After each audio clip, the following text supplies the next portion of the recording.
Let's show some illustrations. A corn normally is in between the toes. That's an indication that you're squeezing yourself. You don't have the wider toe box that we'll show in a few minutes.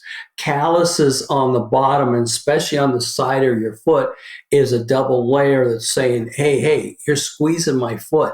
You're not letting me have the freedom, and you can get rid of those two, and I explained to you in a little bit. Bunion over the big toe, the phalange, that's a calcium buildup, and you're squeezing yourself over years.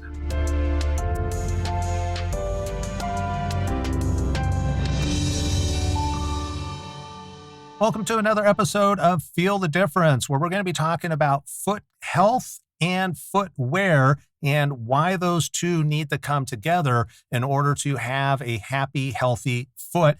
As usual, I've got the founder and CEO of DT Footwear, Ron Heinlein. Welcome, Ron. Welcome, and thank you very much for having me.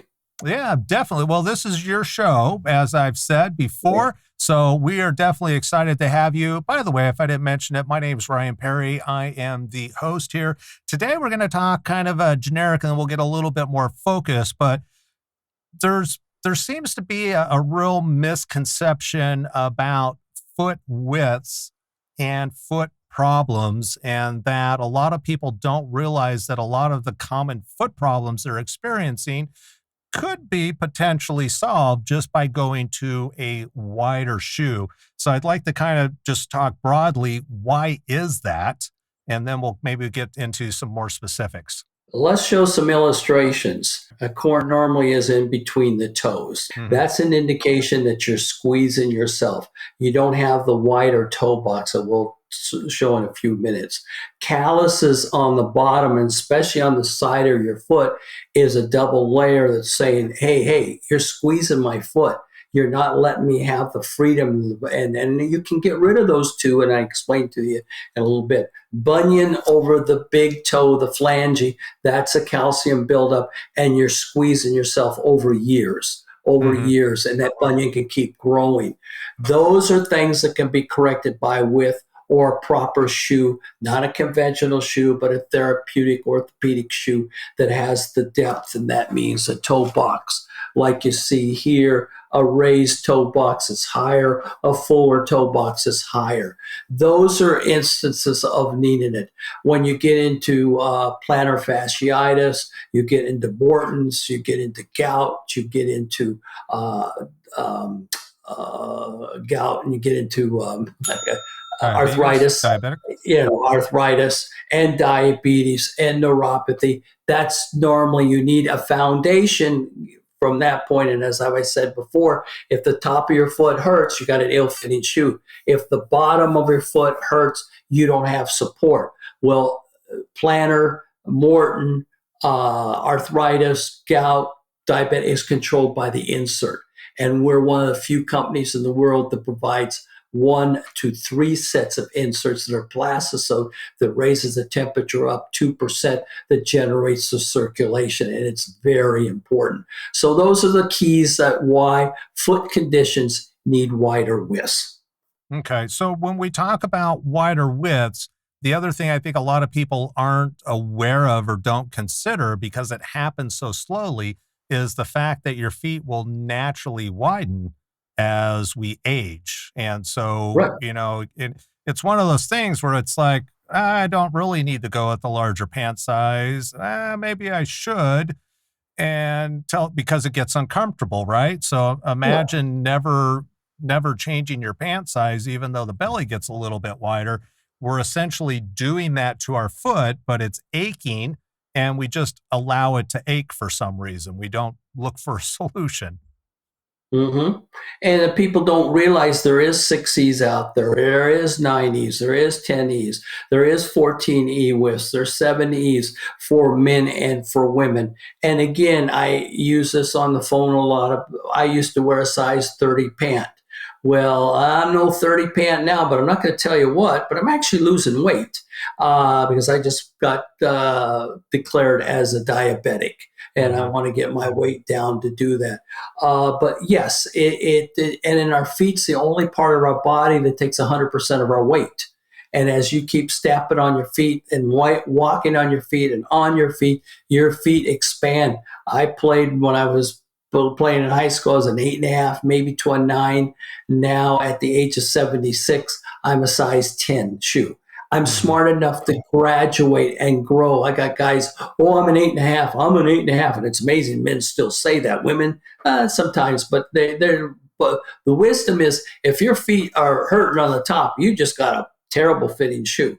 On the bottom, we can correct that with the insert. So yes, as we get older or we get more mature, our feet change, just like our belly, just like, I used to be 5'10", and I think I'm 5'9". We shrink as we get older and so on. So yes, widths are important and don't need to go longer to give you wider width, because the longer we fit you in a shoe, we fit you in the narrower part of the shoe up here. We need to put you down here where it's the widest part of the foot.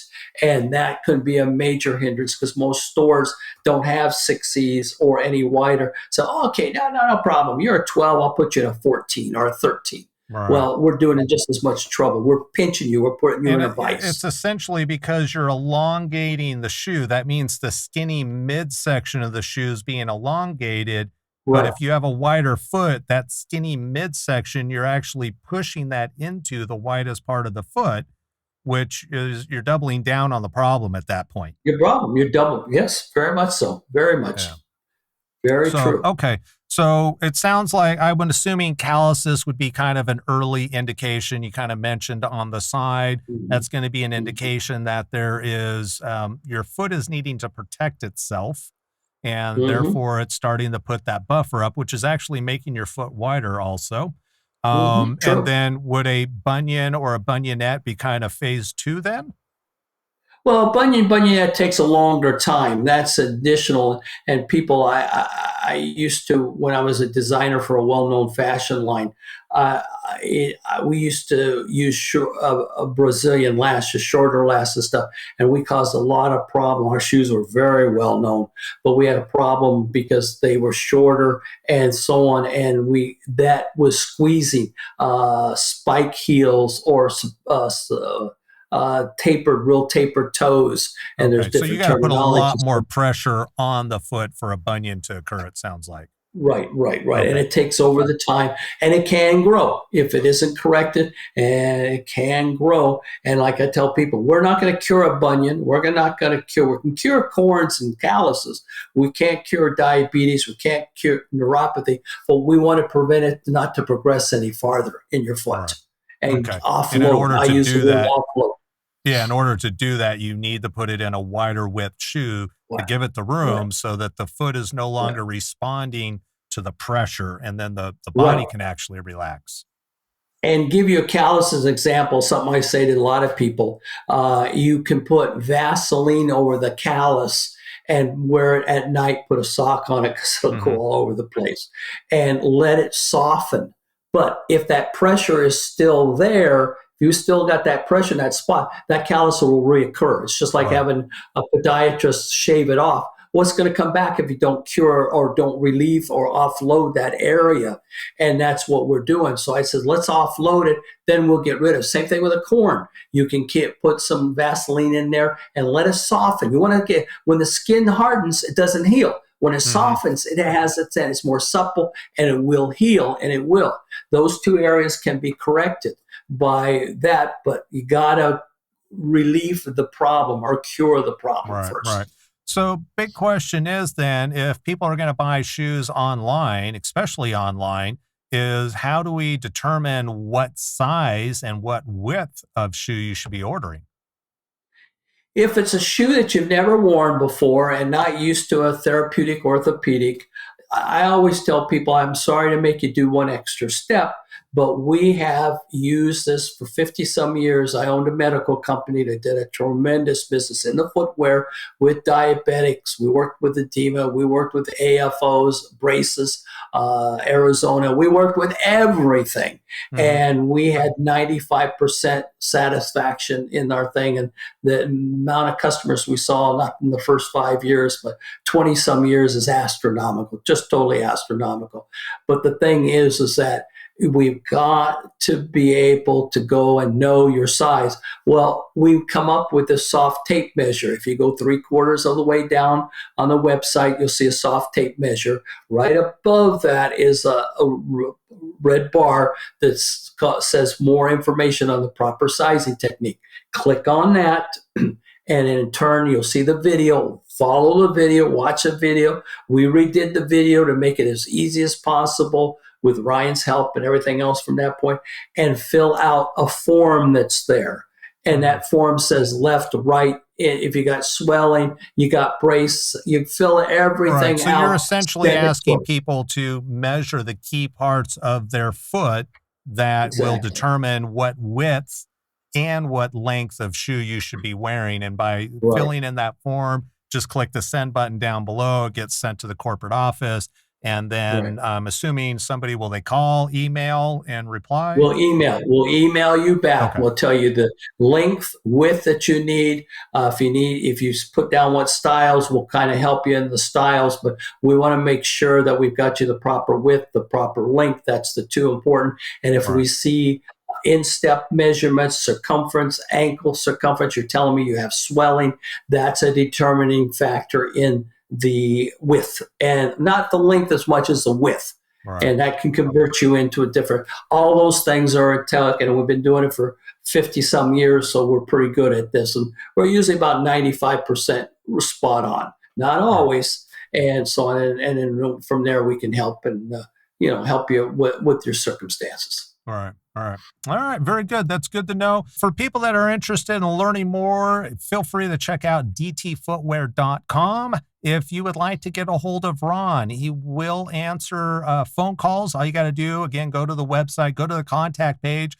You can call, text, or email. If you make a phone call, just ask for Ron. He's more than happy to talk to people with those specific questions that you may have, or maybe, a loved one that's having some foot problems and you're not sure what the solution is. With over 40 years of experience, I'm sure he can help you out. Also, if you have questions, thoughts, feelings, comments, feel free to leave those below. We'd love to hear them. If there's a topic that you'd like for us to cover, be more than happy to do that. Ron, as always, a pleasure. Thank you very much. My pleasure. Thank you.